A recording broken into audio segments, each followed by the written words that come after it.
ദേശീയ ചാനലിലും ഇന്ത്യൻ ചാനലിലും അതേപോലെ റീജിയണൽ ചാനലുകളിലും പത്രങ്ങളിലും മാധ്യമങ്ങളിലും സോഷ്യൽ മീഡിയയിലൊക്കെ ശക്തമായ വാദങ്ങൾ നടക്കുവാണ്. ഇന്ത്യ പാകിസ്ഥാൻ യുദ്ധം ഉണ്ടാകണം.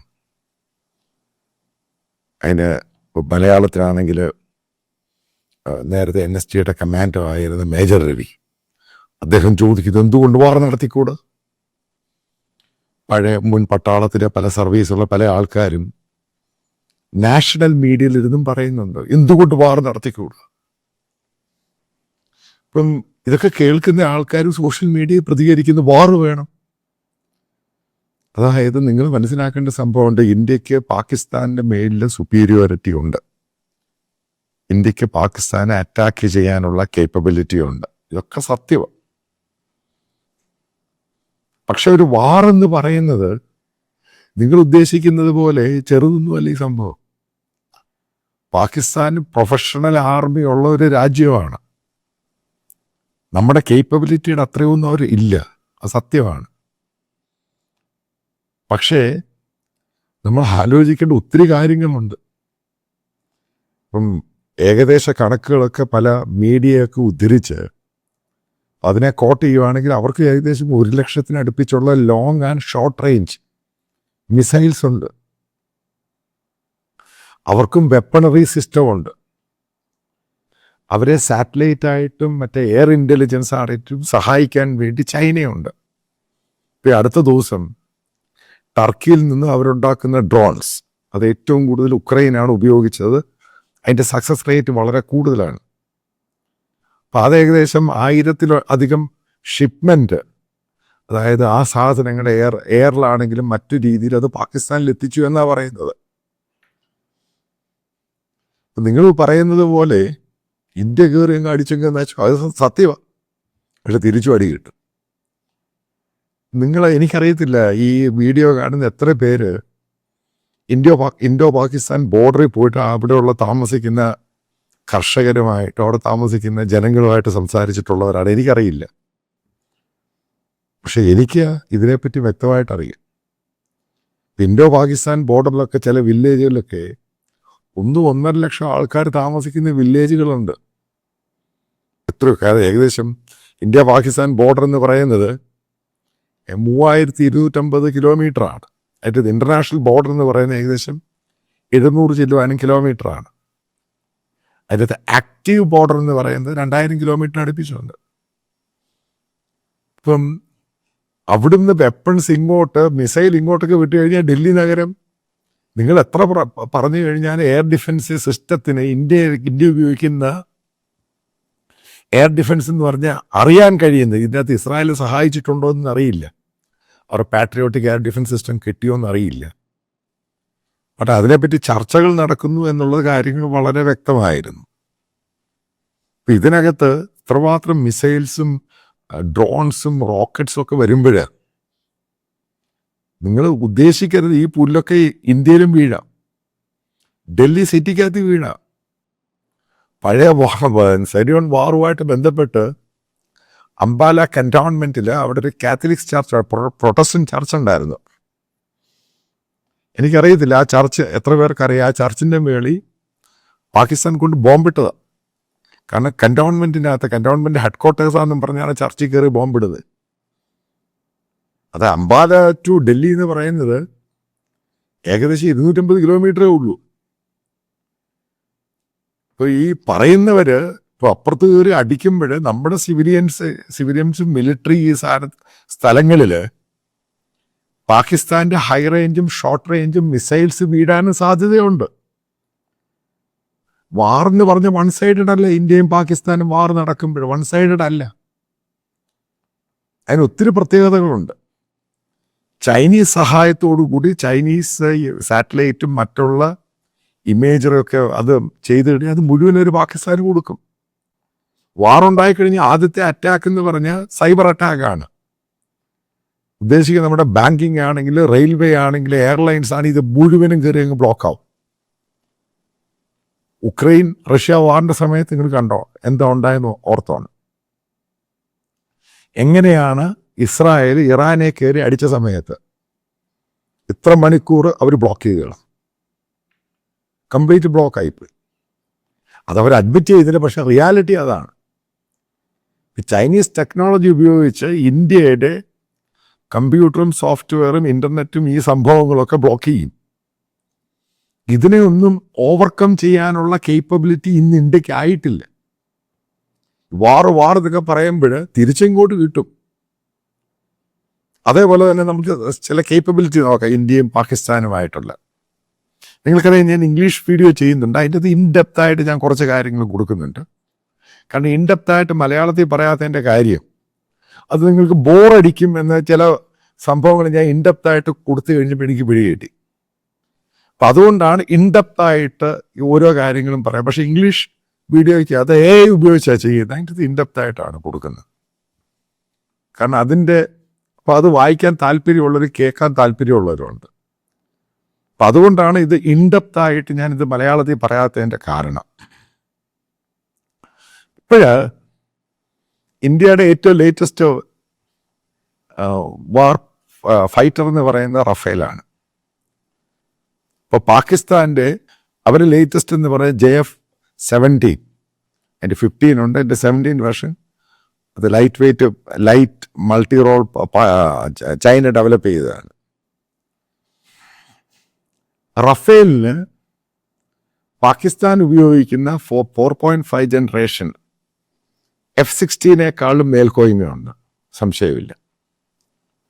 പക്ഷെ മനസ്സിലാക്കേണ്ട ഏറ്റവും പ്രധാനപ്പെട്ട കാര്യം, റഫേൽ എന്ന് പറഞ്ഞ് ഇന്ന് വരെ ഒരു വാർ സോണിൽ ഇത് പരീക്ഷിച്ചിട്ടില്ല. അതായത് നൈറ്റ് സോർട്ടിയും ഡേ സോർട്ടിയും ഒക്കെ ഉണ്ട്. വർഷത്തിലൊരിക്കൽ രാജസ്ഥാൻ മരുഭൂമിയിൽ പോയിട്ട് അവിടെ എക്സർസൈസ് നടക്കും. അപ്പോൾ ട്രയലിട്ട് പല ബോംബുകളും പല ഭാഗത്തും പൊട്ടിക്കും. എന്നല്ലാതെ ഈ എയർക്രാഫ്റ്റ് റഫേൽ എന്ന് പറഞ്ഞത് ഒരു ഫുൾ ഫ്ലഡ്ജ് വാറിൽ പങ്കെടുത്ത് അത് പ്രൂവ് ചെയ്തിട്ടില്ല. ഒന്നാമത്തെ കാര്യം, നമ്മൾ ഗ്രൗണ്ട് റിയാലിറ്റി എപ്പോഴും മനസ്സിലാക്കിയിരിക്കണം. പക്ഷെ F-16 എന്ന് പറയുന്നത് വാറുകളിൽ പ്രൂവ് ചെയ്ത എയർക്രാഫ്റ്റാണ്. ഇപ്പം എന്തുകൊണ്ടാണ് പ്രൂവ് ചെയ്ത്? കഴിഞ്ഞ ഇറാൻ, ഇസ്രായേൽ അതിനകത്ത് F-16 F-35 ഉപയോഗിച്ചത്. അത് പ്രൂവ് ചെയ്തത് സംഭവം. ഇറാനെ അടക്കിയിരുത്തി. ഇനി ഒക്കെ ഇന്ത്യയുടെ എയർ ഡിഫൻസ് സിസ്റ്റം എടുക്കുക. നമ്മൾ S-400 S-300 റഷ്യൻ സാധനമാണ് ഉപയോഗിക്കുന്നത്. ഇറാനിൽ ഉണ്ടായ സംഭവം നിങ്ങൾ റിയാലിറ്റി മനസ്സിലാക്കുക. 2.5 മണിക്കൂർ കൊണ്ട് ഇസ്രായേൽ അവിടെ കയറി തേച്ചപ്പോൾ ഈ പറയുന്ന S-300 S-400 ഇറാന്റെ കയ്യിലിരുന്ന എയർ ഡിഫൻസ് സിസ്റ്റം ഒരെണ്ണം ഫയർ ചെയ്യാൻ പറ്റിയില്ല. അതിന് അടിച്ച് നാശമായി കളഞ്ഞു. അതിനുപയോഗിച്ചെന്തോ F-16 F-35. ഇപ്പോഴും നമ്മൾ ഗ്രൗണ്ടിൽ നിന്നേ ചിന്തിക്കാവൂ. അല്ലാതെ ഈസി ചെയറിലിരുന്ന് മുൻ പട്ടാളക്കാർ പറയുന്ന പോലെ ഗ്രൗണ്ട് റിയാലിറ്റി എന്ന് പറയുന്നത്, വാർ എന്ന് പറയുന്നത് പട്ടാളക്കാരൻ്റെ ആവശ്യമാണ്, പട്ടാള ഉദ്യോഗസ്ഥർ, അതൊക്കെ വളരെ കറക്റ്റ്. പക്ഷെ വാറിൻ്റെ ഗ്രൗണ്ട് റിയാലിറ്റി എന്ന് പറയുന്നത് തമാശയല്ല, ഒരിക്കലും തമാശയാവുകയില്ല. ഇതാണ് ഞാൻ പറഞ്ഞത്, ഇന്ത്യയുടെ എല്ലാ സിറ്റികളിലും ബോംബിടാൻ കേപ്പബിലിറ്റി ഉള്ള, അല്ലെങ്കിൽ മിസൈൽ പോയി ഹിറ്റ് ചെയ്യാൻ കേപ്പബിലിറ്റി പാകിസ്ഥാൻ മിസൈൽസിനുണ്ട്. നിങ്ങൾ ഗ്രാഫിക്സ് ഞാൻ കാണിച്ചു തരാം, നിങ്ങൾ നോക്ക്. ഇതൊക്കെ ഈ പറയുന്ന 1 ലക്ഷത്തിനടുപ്പിച്ച് മിസൈൽസ് തന്നെ പാകിസ്ഥാനുണ്ട്. ഏകദേശം 170ഓളം ന്യൂക്ലിയർ വാർ ഹെഡ്സ് ഉണ്ട് പാകിസ്ഥാൻ്റെ കയ്യിൽ. ഓക്കെ, ന്യൂക്ലിയർ വാർ ഹെഡ്സ് ഉപയോഗിക്കുന്നില്ല. പക്ഷേ ഇങ്ങനെയുള്ള കേപ്പബിലിറ്റി നമ്മൾ 100 അങ്ങോട്ട് ഇടുമ്പോൾ അവൻ 10 ഇങ്ങോട്ട് വിടും. ഇത് തടയാനുള്ള കേപ്പബിലിറ്റി നമ്മൾ ഈ പറയുന്ന പോലെ അമേരിക്കയാണെങ്കിലും അമേരിക്കയുടെ അത്രയും നമുക്കായിട്ടില്ല.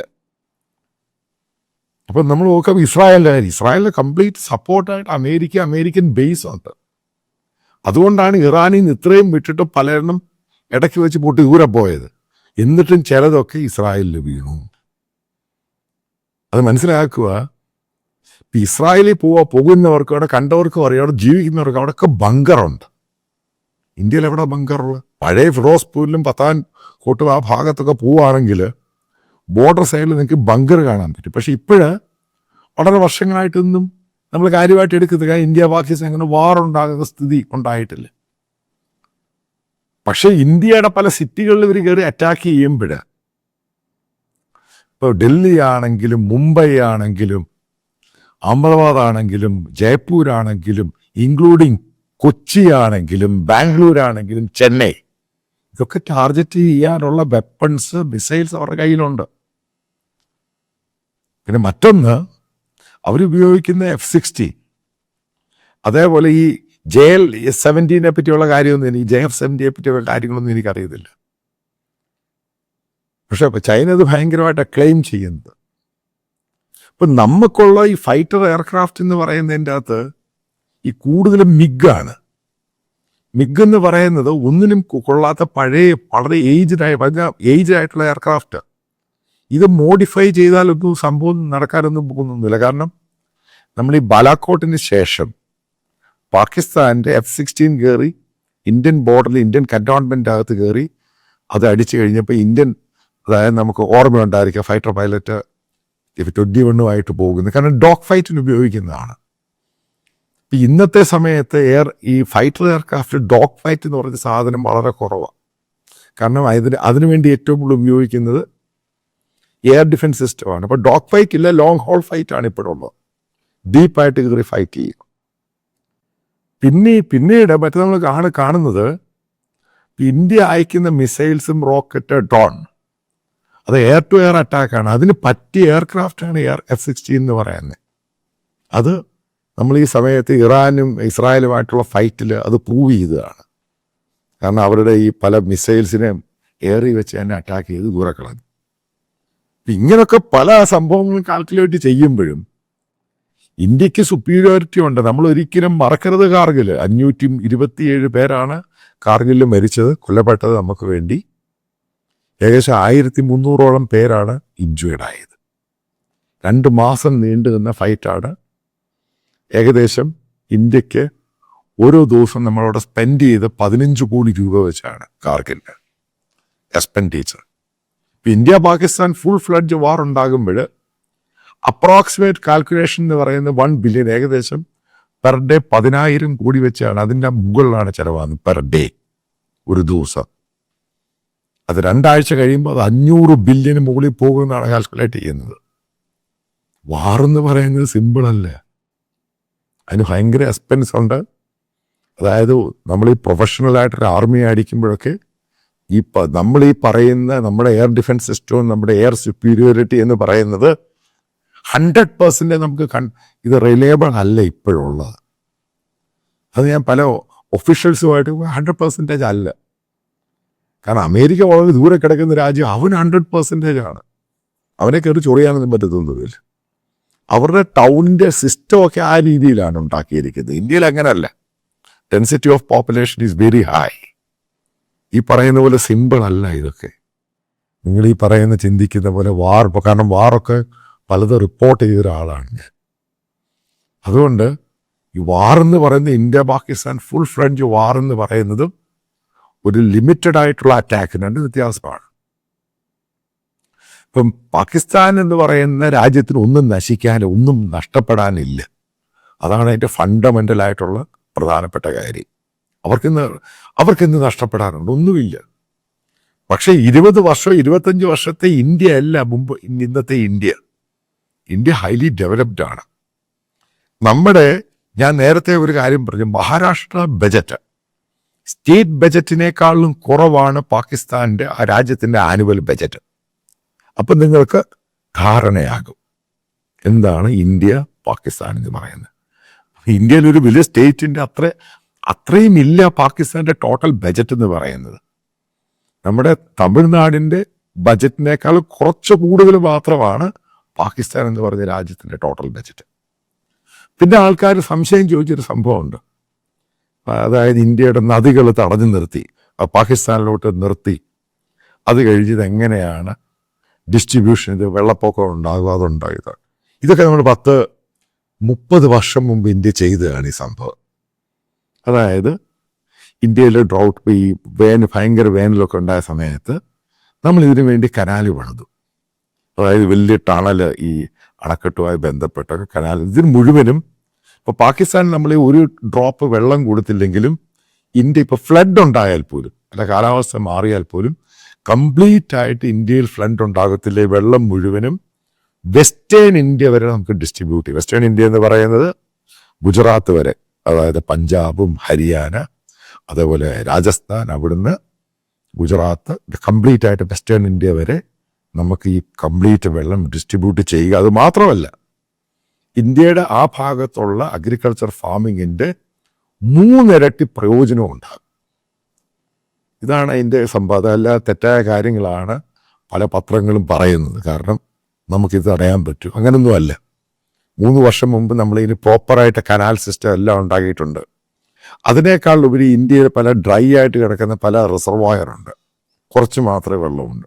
ഇവിടെയൊക്കെ കംപ്ലീറ്റ് ആയിട്ട് പ്രോപ്പർ മാനേജ് ചെയ്ത് നമുക്ക് ചെയ്യാൻ പറ്റും. ഇപ്പം എൻ്റെ അഭിപ്രായത്തിൽ ഞാൻ കൺക്ലൂഡ് ചെയ്യുകയാണ്, ഞാൻ വാറിനെ സപ്പോർട്ട് ചെയ്യുന്നില്ല. ഇന്ത്യക്ക് അമേരിക്ക പോലോ ഇസ്രായേലോ പോലോ ഒരു ഫുൾ ഫ്ലഡ്ജ് ആയിട്ട് ഒരു വാറ് പാകിസ്ഥാനിൽ നടത്താൻ പറ്റുന്ന ഇപ്പോഴൊരു സാഹചര്യമല്ല. ഇതിൻ്റെ കാര്യം എന്ന് പറയുന്നത് ഇന്ത്യ ജയിക്കും, പക്ഷെ വാർ എത്ര നാൾ പോകുമെന്നുള്ള കാര്യത്തെപ്പറ്റി അറിയുന്നില്ല. പാകിസ്ഥാനെ സഹായിക്കാൻ പല ഇസ്ലാമിക രാജ്യങ്ങൾ മുന്നോട്ട് വരും. സൗദി UAE വരത്തില്ല, പക്ഷെ മറ്റ് പല ഇസ്ലാമിക രാജ്യങ്ങൾ മുന്നിൽ വരും. ചിലർക്ക് അമേരിക്ക പേടിയായിരിക്കും. ചൈന എന്ന് പറയുന്ന ഫുള്ളായിട്ട് സപ്പോർട്ട് ചെയ്യും. അവരെല്ലാ രീതിയിലും സപ്പോർട്ട് ചെയ്യും. വെപ്പൺസും കൊടുക്കും, അതുപോലെ സാറ്റലൈറ്റ് ഇങ്ങനെയുള്ള സംഭവങ്ങളെല്ലാം അവർക്ക് കൊടുക്കും. കാരണം ചൈനയുടെ ആവശ്യമാണ് ഇന്ത്യയിൽ സ്റ്റെബിലിറ്റി ഇല്ലാതാക്കുക. കാരണം അവിടെയുള്ള ബിസിനസ്സുകളാണ് മുഴുവൻ ഇങ്ങോട്ട് വരുന്നത്. ഇതിനൊക്കെ ഒരു മൾട്ടിപ്പിൾ റോളുണ്ട്. അല്ല സിമ്പിളായിട്ട് മേജർ രവി പറയുന്ന പോലെ പറയുവാണെങ്കിൽ ഇന്ത്യ എന്ന് പറഞ്ഞാൽ മഹാരാജ്യത്തിൻ്റെ വളർച്ച നോക്കണം, ഗ്രോത്ത്. ആ ഗ്രോത്തും ഇന്നത്തെ അമേരിക്കൻ ടാരിഫ് ലോകത്തിലെ ഗ്ലോബലായിട്ടുള്ള സംഭവത്തിൽ ഇന്ത്യ ദക്ഷിണ ഏഷ്യയിലെ ഏറ്റവും മികച്ച രാജ്യങ്ങളിലൊന്നാണ്. ഗ്ലോബലായിട്ട് എക്കണോമിയിലെ 4ാമത്തെ പവർഫുൾ രാജ്യമാണ്. പാകിസ്ഥാൻ എന്ത് നഷ്ടപ്പെടാനുണ്ട്? ഇപ്പം ഇങ്ങനെയുള്ള രാജ്യത്ത് അൺസർട്ടനിറ്റി ഇങ്ങനെയുള്ള സംഭവങ്ങളൊക്കെ വന്നു കഴിഞ്ഞാൽ ഇൻവെസ്റ്റ്മെൻറ്റ് ഭയങ്കരമായിട്ട് മാറിപ്പോകും. ഇതാണ് ചൈനയുടെ ലക്ഷ്യം, പാകിസ്ഥാനുമായിട്ട് കോൺഫ്ലിക്റ്റ് ഉണ്ടാക്കുക. ഇപ്പം ഇങ്ങനെ സന്ദർഭത്തിൽ ഞാൻ ഈ വാറിനെ പിന്തുണയ്ക്കുന്നില്ല. അതുമല്ല, നമ്മളൊരു ഫുൾ ഫ്ലഡ്ജ് ആയിട്ട് നല്ല ഹൈപ്പ്, കാരണം നമ്മൾ ഈ പറയുന്ന എയർ സുപ്പീരിയോറിറ്റി എന്ന് പറയുന്നത് ഈ നമുക്ക് ഈ S-400 ആണെങ്കിലും 300 അല്ല, റഷ്യയുടെ എയർ ഡിഫൻസ് സിസ്റ്റം ഫെയിലിയറാണ്. ഇതിനെ നമുക്ക് എത്ര % നമുക്ക് ഡിപ്പെൻഡ് ചെയ്യാൻ പറ്റും? കാരണം അത് ഇറാനിൽ നമ്മൾ കണ്ടത്, അതേപോലെ റഷ്യയെ കണ്ടതാണ്. ഇവിടെയൊക്കെ മനസ്സിലാക്കേണ്ടത് ഇന്ത്യയുടെ ഡിഫൻസ് സിസ്റ്റം വളരെയധികം മുന്നോട്ട് പോകേണ്ടിയിരിക്കുന്നു. ബജറ്റ് മാത്രമല്ല, വളരെ ശരിക്കും സോഫിസ്റ്റിക്കേറ്റഡ് ആക്കണം. ശരിക്കും ഏത് രീതിയിലുള്ള എയർ ഡിഫൻസ് സിസ്റ്റവും പാകിസ്ഥാനിൽ നിന്നാണെങ്കിലും ചൈനയിൽ നിന്നും വരുന്നതിന് എതിരായിട്ട് നമ്മൾ നിൽക്കണം. അപ്പം അങ്ങനെയുള്ളൊരു വലിയൊരു സുപ്പീരിയോറിറ്റി ഒന്നും ഇന്ത്യക്ക് ഇന്നും കൈവരിക്കാൻ സാധിച്ചിട്ടില്ല. അത് ഈ പറയുന്ന ഈ പല രീതിയിലും. കാരണം നമ്മൾ ഉപയോഗിക്കുന്ന ഹാർഡ്വെയർ ഏറ്റവും കൂടുതൽ റഷ്യയുടെയാണ്. ഈ റഷ്യൻ ഹാർഡ്വെയറിൻ്റെ കേപ്പബിലിറ്റി എന്ന് പറഞ്ഞ് ഇറാനിലാണെങ്കിലും റഷ്യയാണെങ്കിലും അവർ സ്വയമേ അവർ നടത്തിയിട്ട് അതിന് സക്സസ് റേറ്റ് ഉണ്ടാക്കാൻ പറ്റിയിട്ടില്ല. ഇപ്പോൾ സുക്കോയ് ആണെങ്കിലും MiG-29 റഷ്യ പോലും അത് ഉക്രൈൻ ഉപയോഗിച്ചിട്ടില്ല. എന്താ കാര്യം? അവർക്കറിയാം ആ സാധനം പിടിച്ചു നിൽക്കാൻ പറ്റത്തില്ല. ഇപ്പം ഇങ്ങനെ പല വെർട്ടിക്കൽസ് ഉണ്ട്, പല കമ്പോണൻസ് ഉണ്ട്, പല ഫാക്ടേഴ്സ് ഉണ്ട്. ഇതെല്ലാം വെച്ച് നോക്കുകയാണെങ്കിൽ ഇന്ത്യ ഇപ്പോഴും ചെയ്യേണ്ട ഒരു സംഭവം എന്ന് പറയുന്നത് പാകിസ്ഥാനെ 2 or 3 ആക്കുക. അപ്പം അതിനു വേണ്ടിയാണ് തയ്യാറെടുക്കുന്നത്. ചെറിയ മിനിമം രീതിയിലുള്ള ഒരു റിട്ടാലിയേഷൻ കൊടുത്തിട്ട് ബാക്കി ഒരു ഫുൾ ഫ്ലെഡ്ജ് വാറിന് ഇന്ത്യ പോകാതിരിക്കുക എന്നതാണ് എൻ്റെ അഭിപ്രായം.